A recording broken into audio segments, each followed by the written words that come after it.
ಮುತ್ತಪ್ಪ ರೈ ಪುತ್ರ ರಿಕ್ಕಿ ರೈ ಮೇಲೆ ಫೈರಿಂಗ್ ಪ್ರಕರಣ ಸಂಬಂಧಪಟ್ಟಂತೆ ನಾಲ್ವರ ವಿರುದ್ಧ ಬಿಡದಿ ಪೊಲೀಸ್ ಠಾಣೆಯಲ್ಲಿ ಎಫ್ಐಆರ್ ದಾಖಲಾಗಿದೆ. ಮುತ್ತಪ್ಪ ರೈ ಆಪ್ತ ರಾಕೇಶ್ ಮಲ್ಲಿ, ಎರಡನೇ ಪತ್ನಿ ಅನುರಾಧ, ನಿತೇಶ್ ಶೆಟ್ಟಿ, ವೈದ್ಯನಾಥನ್ ಮೇಲೂ ಕೂಡ ಎಫ್ಐಆರ್ ದಾಖಲಾಗಿರೋದು. ನಾಲ್ವರ ವಿರುದ್ಧ ಬಿಡದಿ ಪೊಲೀಸ್ ಠಾಣೆಯಲ್ಲಿ ಎಫ್ಐಆರ್ ದಾಖಲು ಮಾಡಿಕೊಂಡಿದ್ದಾರೆ ಪೊಲೀಸರು. ಮುತ್ತಪ್ಪ ರೈ ಆಪ್ತ ರಾಕೇಶ್ ಮಲ್ಲಿ, ಎರಡನೇ ಪತ್ನಿ ಅನುರಾಧ, ನಿತೇಶ್ ಶೆಟ್ಟಿ, ವೈದ್ಯನಾಥನ್ ಮೇಲೆ ಎಫ್ಐಆರ್ ದಾಖಲಾಗಿದೆ. ಆಸ್ತಿ ವಿಚಾರಕ್ಕೆ ಗುಂಡಿನ ದಾಳಿ ನಡೆದಿರುವಂತ ಶಂಕೆ ವ್ಯಕ್ತವಾಗ್ತಾ ಇದೆ. ಈ ಅನುಮಾನದ ಮೇರೆಗೆನೆ ನಾಲ್ವರ ವಿರುದ್ಧ ಎಫ್ಐಆರ್ ದಾಖಲು ಮಾಡಿಕೊಳ್ಳಲಾಗಿದೆ. ಈಗಾಗಲೇ ಮುತ್ತಪ್ಪ ರೈ ಪುತ್ರ ರಿಕ್ಕಿ ರೈ ಮೇಲೆ ಯಾಕೆ ಈ ಗುಂಡಿನ ದಾಳಿ ನಡೆದಿದ್ದು ಅನ್ನುವಂಥ ಪ್ರಶ್ನೆ ಇದೆ. ಒಂದು ವ್ಯಾಪಾರಕ್ಕೆ ಸಂಬಂಧಪಟ್ಟಂತೆನಾ ಅಥವಾ ಏನಾದರೂ ಮುತ್ತಪ್ಪ ರೈ ಮೇಲೆ ಇದ್ದಂಥ ದುಶ್ಮನಿಗೆ ಈ ರೀತಿ ಸೇಡ್ ತೀರಿಸ್ಕೊಳ್ಳೋಕೆ ಅಂತೇಳಿ ರಿಕ್ಕಿ ರೈ ಮೇಲೆ ಗುಂಡಿನ ದಾಳಿ ನಡೀತಾ ಅಂತ. ಬಟ್ ಈಗ ಅದರ ಆಯಾಮನೇ ಚೇಂಜ್ ಆಗಿದೆ. ಆಸ್ತಿ ವಿಚಾರಕ್ಕೆ ಸಂಬಂಧಪಟ್ಟಂತೆ ಅದೇ ಒಂದು ವಿಚಾರವನ್ನೇ ಇಟ್ಕೊಂಡೇ ಈ ರೀತಿ ಶೂಟೌಟ್ ಮಾಡಿದ್ದಾರೆ, ಅವ್ರ ಮೇಲೆ ಗುಂಡಿನ ದಾಳಿ ನಡೆದಿದೆ ಅನ್ನುವಂಥ ಮಾಹಿತಿ ಸದ್ಯಕ್ಕೆ ಲಭ್ಯವಾಗ್ತಾ ಇದೆ. ಆ ಒಂದು ಅನುಮಾನದ ಆಧಾರದ ಮೇಲೆನೆ ನಾಲ್ವರ ವಿರುದ್ಧ ಈಗ ಎಫ್ಐಆರ್ ದಾಖಲು ಮಾಡಿಕೊಂಡಿದ್ದಾರೆ ಬಿಡದಿ ಪೊಲೀಸ್ ಠಾಣೆಯ ಪೊಲೀಸರು. ಮುತ್ತಪ್ಪ ರೈ ಆಪ್ತ ಆಗಿರುವಂಥ ರಾಕೇಶ್ ಮಲ್ಲಿ, ಎರಡನೇ ಪತ್ನಿ ಅನುರಾಧ, ನಿತೇಶ್ ಶೆಟ್ಟಿ, ವೈದ್ಯನಾಥನ್, ಈ ನಾಲ್ವರ ವಿರುದ್ಧ ಪೊಲೀಸರು ಸದ್ಯಕ್ಕೆ ಎಫ್ಐಆರ್ ದಾಖಲು ಮಾಡಿಕೊಂಡು ತನಿಖೆಯನ್ನು ನಡೆಸ್ತಾ ಇದ್ದಾರೆ.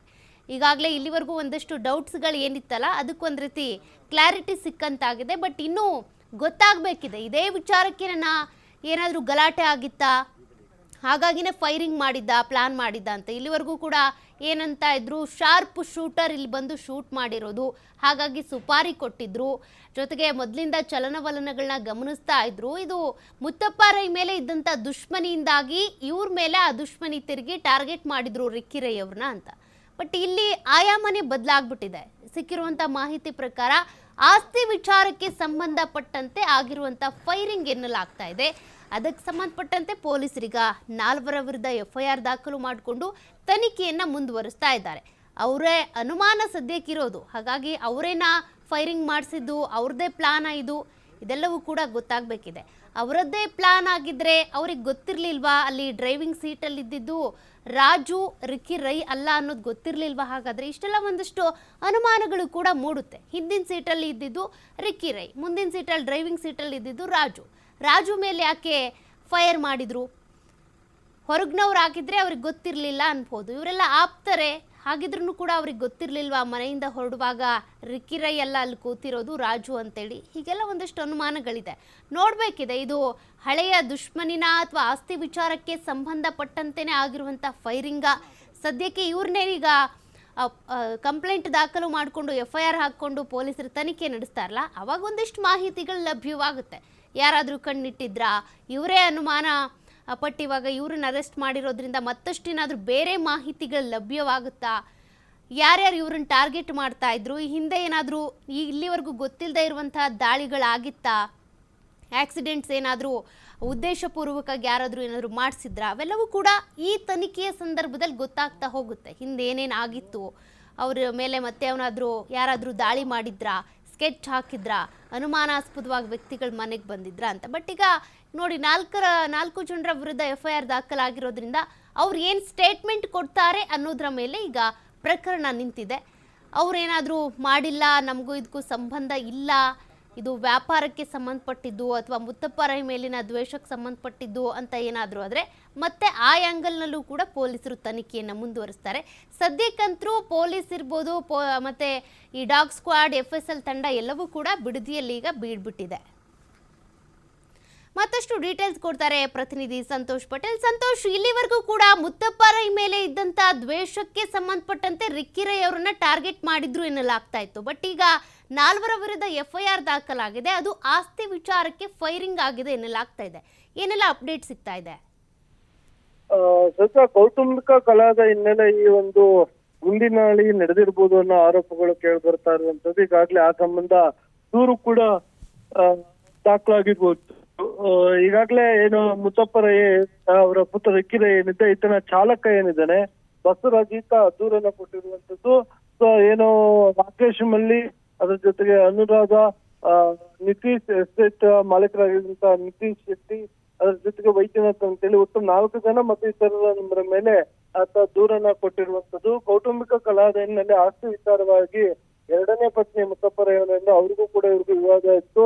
ಇದೇ ಕಾರಣಕ್ಕಾಗಿ ಇನ್ಸಿಡೆಂಟ್ ಆಗಿರ್ಬೋದು. ಮೇಲಿನ ಮೇಲೆ ನಮ್ಗೆ ಈ ರೀತಿಯಾಗಿ ಇವರಿಂದ ಬೆದರಿಕೆಗಳು ಕೂಡ ಇತ್ತು ಅಂತೇಳಿ ಆರೋಪವನ್ನು ಮಾಡಿದ್ರು. ಈ ಬಗ್ಗೆ ನಿಮ್ಗೆ ರಿಕ್ಕಿ ರೈ ಅವರಿಗೆ ಹಿಂದೆನೂ ಕೂಡ ಹೇಳ್ಕೊಂಡಿದ್ರು. ನಿನ್ನೆ ಇನ್ಸಿಡೆಂಟ್ ಆದಂತ ಸಂದರ್ಭದಲ್ಲೂ ಕೂಡ ಅವರು ಅದನ್ನೇ ಹೇಳ್ಕೊಂಡಿರುವಂತದ್ದು.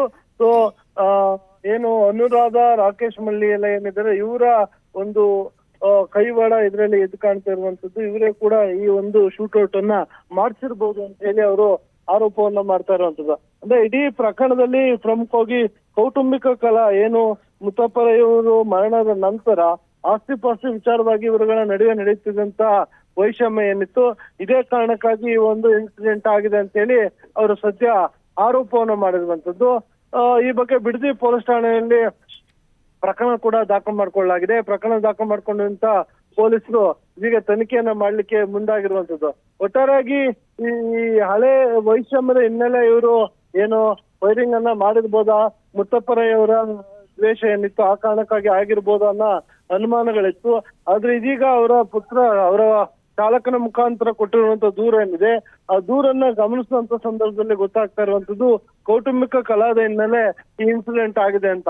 ನಿನ್ನೆ ಇನ್ಸಿಡೆಂಟ್ ಆಗಿರುವಂತದ್ದು ನಿನ್ನೆ ಸಂಜೆ ಸದಾಶಿವನಗರ ಅವರ ಮನೆ ಏನಿತ್ತು ಆ ಮನೆಯಿಂದ ಅವರು ಸಂಜೆ ಬಿಡದಿಯ ತಮ್ಮ ಫಾರ್ಮ್ ಹೌಸ್ ಮನೆ ಏನಿದೆ ಅಲ್ಲಿಗೆ ಹೋಗಿರ್ತಾರೆ.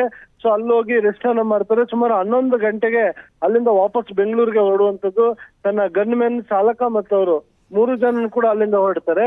ಸೊ ಮನೆಯಿಂದ ಹೊರಟಾದ ನಂತರದಲ್ಲಿ ಆಗ್ಲೂ ಕೂಡ ಒಂದು ಸೌಂಡ್ ಬರುತ್ತೆ. ಆದ್ರೆ ಅದು ಏನಾಗಿದೆ ಅನ್ನೋದ್ರ ಬಗ್ಗೆ ಸ್ಪಷ್ಟತೆ ಇರಲ್ಲ. ಚಾಲಕ ಸ್ವಲ್ಪ ದೂರ ಅಂದ್ರೆ ಇನ್ಸಿಡೆಂಟ್ ಆದ್ರೂ ಸ್ವಲ್ಪ ದೂರ ಮುಂದೆ ಹೋಗಿ ಗಾಡಿಯನ್ನು ನಿಲ್ಲಿಸಿ ಚೆಕ್ ಮಾಡ್ಕೊಳ್ತಾರೆ. ಸೊ ಏನು ಗೊತ್ತಾಗೋದಿಲ್ಲ, ಸುಮ್ಮನೆ ಇರ್ತಾರೆ. ಸೊ ಆದ್ರೆ ಸ್ವಲ್ಪ ದೂರ ಹೋದ ನಂತರ ರಿಕ್ಕಿ ರೈ ಅವರು ತಮ್ಮ ಪರ್ಸನ್ನ ಬಿಟ್ಟು ಬಂದಿರೋದಾಗಿ ಹೇಳ್ತಾರೆ. ಇದಕ್ಕಾಗಿ 3 ಪುನಃ ವಾಪಸ್ ಏನು ಬಿಡದಿಯ ಫಾರ್ಮ್ ಹೌಸ್ಗೆ ಬರ್ತಾರೆ. ಅಲ್ಲೇ ಇರ್ತಾರೆ. ಅಲ್ಲಿದ್ದಂತ ಸಂದರ್ಭದಲ್ಲಿ ಸುಮಾರು 1-1.5 ಗಂಟೆಗಳ ಕಾಲ ಅವರು ಮನೆಯಿಂದ ಹೊರ ಬರೋದಿಲ್ಲ. 1 ಗಂಟೆ 12:30 ನಂತರ ಬಿಡದಿ ಮನೆಯಿಂದ ಮತ್ತೆ ಪುನಃ ಬೆಂಗಳೂರಿಗೆ ಮನೆಗೆ ಸದಾಶಿವನಗರ ಮನೆಗೆ ಬರ್ಲಿಕ್ಕೆ ಮೂವ್ಮೆಂಟ್ ಅನ್ನ ಮಾಡ್ತಾರೆ. ಈ ಸಂದರ್ಭದಲ್ಲಿ ಅವರಿಗೆ ಫೈರಿಂಗ್ ಆಗಿರುವಂತದ್ದು. ಸೊ ಆ ಸಂದರ್ಭದಲ್ಲಿ ಏನು ಅವರ ಮನೆ ಕಾಂಪೌಂಡ್ ಇಂದ ಸುಮಾರು 400-500 ಮೀಟರ್ ದೂರದಲ್ಲಿ ಕಾಯ್ದು ಕುಳಿತು ಪಕ್ಕ ಪ್ರೀ ಪ್ಲಾನ್ ಅನ್ನ ಮಾಡ್ಕೊಂಡು ಇವರ ಮೂವ್ಮೆಂಟ್ ಗಳನ್ನ ತಿಳ್ಕೊಂಡು ಈ ಒಂದು ಹತ್ಯೆಯನ್ನ ಮಾಡ್ಲಿಕ್ಕೆ ಫೈರಿಂಗ್ ಆಗಿದೆ. ಈ ಸಂದರ್ಭದಲ್ಲಿ ಅವರ ಮೂಗು ಮತ್ತು ಅವರ ಬಲಭುಜಕ್ಕೆ ಗುಂಡು ತಗುಲಿರುವಂತದ್ದು. ಸೊ ಇದು ತೀವ್ರ ರಕ್ತಸ್ರಾವ ಆಗಿರುತ್ತೆ. ತಕ್ಷಣಕ್ಕೆ ಅವ್ರನ್ನ ಅಲ್ಲೇ ಬಿಡದಿಯಲ್ಲಿರುವಂತ ಒಂದು ಖಾಸಗಿ ಆಸ್ಪತ್ರೆಯಲ್ಲಿ ಅವ್ರಿಗೆ ಚಿಕಿತ್ಸೆಯನ್ನ ಕೊಡಿಸಲಾಗುತ್ತೆ. ಸೊ ಆ ಚಿಕಿತ್ಸೆ ಕೊಟ್ಟ ನಂತರ ಅಲ್ಲಿ ಅವರು ಹೆಚ್ಚಿನ ಚಿಕಿತ್ಸೆಗೆ ನೀವು ಮಣಿಪಾಲ್ ಆಸ್ಪತ್ರೆಗೆ ಹೋಗ್ಬೇಕಂತೇಳಿ ಅಲ್ಲಿನ ವೈದ್ಯರ ಸಲಹೆ ಮತ್ತು ಸೂಚನೆ ಮೇರೆಗೆ ನೇರವಾಗಿ ಅವರು ಅಲ್ಲಿಂದ ಆಂಬುಲೆನ್ಸ್ ಅನ್ನ ಮಾಡಿಕೊಂಡು ಈಗ ಸದ್ಯ ಬೆಂಗಳೂರು ನಗರ ಮಣಿಪಾಲ್ ಆಸ್ಪತ್ರೆಗೆ ದಾಖಲಾಗಿರುವಂತದ್ದು. ಇಲ್ಲಿ ಇವರಿಗೆ ಚಿಕಿತ್ಸೆಯನ್ನ ಕೊಡ್ತಾ ಇರುವಂತದ್ದು. ಒಟ್ಟಾರೆಯಾಗಿ ಇಡೀ ಪ್ರಕರಣವನ್ನ ಗಮನಿಸ್ತಾ ಹೋದ್ರೆ ಪ್ರಕರಣದ ಹಿಂದೆ ಇದು ಕೌಟುಂಬಿಕ ಕಲಹದ ಹಿನ್ನೆಲೆ ಆಗಿರ್ಬೋದು, ಆಸ್ತಿ ಪಾಸ್ತಿ ವಿಚಾರಕ್ಕಾಗಿ ಅನ್ನೋದು ಏನೋ ಅನುಮಾನಗಳಿತ್ತು. ಆದ್ರೆ ರಿಕ್ಕಿ ರೈ ಅವರು ಅದನ್ನ ನೇರವಾಗಿ ಆರೋಪವನ್ನು ಮಾಡಿರುವಂತದ್ದು. ಹೀಗಾಗಿ ಪೊಲೀಸರು ಪ್ರಕರಣ ದಾಖಲು ಮಾಡಿಕೊಂಡು ರಾಕೇಶ್ ಮಲ್ಲಿ, ಅನುರಾಧ, ನಿತೀಶ್ ಶೆಟ್ಟಿ, ವೈದ್ಯನಾಥನ್ ಸೇರಿದಂತೆ ಇತರರ ಮೇಲೆ ಯಾವ ಕ್ರಮವನ್ನು ಕೈಗೊಳ್ತಾರೆ, ಇಲ್ಲ ಇವರನ್ನ ಹೊರತುಪಡಿಸಿ ಬೇರೆ ಯಾರಾದ್ರೂ ಈ ಪ್ರಕರಣದಲ್ಲಿ ಇನ್ವಾಲ್ವ್ ಆಗಿದ್ದಾರೆ ಅನ್ನೋದ್ರ ಬಗ್ಗೆ ಕೂಡ ತನಿಖೆಯನ್ನು ನಡೆಸ್ತಾ ಇರುವಂತದ್ದು. ಇನ್ನ ಬಂದು ಹೋಗಿರುವಂತಹ ಫೈರಿಂಗ್ ಮಾಡಿರುವಂತಹ ಶಾರ್ಪ್ ಶೂಟರ್ಸ್ ಇರ್ಬೋದು, ಇಲ್ಲ ಯಾರನ್ನ ಬಳಸಿದ್ದಾರೆ ಅದನ್ನು ಬಂದಿರುವಂತ ನೆಲೆಯನ್ನು ಜೊತೆಲೇ ಇದ್ದಂತವನ್ನ ಇಟ್ಕೊಂಡು ಮಾಡಿರ್ಬೋದಾ, ಇಲ್ಲ ಬೇರೆ ಯಾರನ್ನಾರು ಇಟ್ಕೊಂಡು ಈ ಇನ್ಸಿಡೆಂಟ್ ನ ಮಾಡಿರ್ಬೋದು ಅನ್ನೋದ್ರ ಬಗ್ಗೆ ಈಗಾಗಲೇ ಪೊಲೀಸರು ತನಿಖೆಯನ್ನ ಶುರು ಮಾಡ್ಕೊಂಡಿರುವಂತದ್ದು. ಸೌಖ್ಯ. ಓಕೆ, ಥ್ಯಾಂಕ್ ಯು ಸಂತೋಷ್ ಮಾಹಿತಿಗೆ.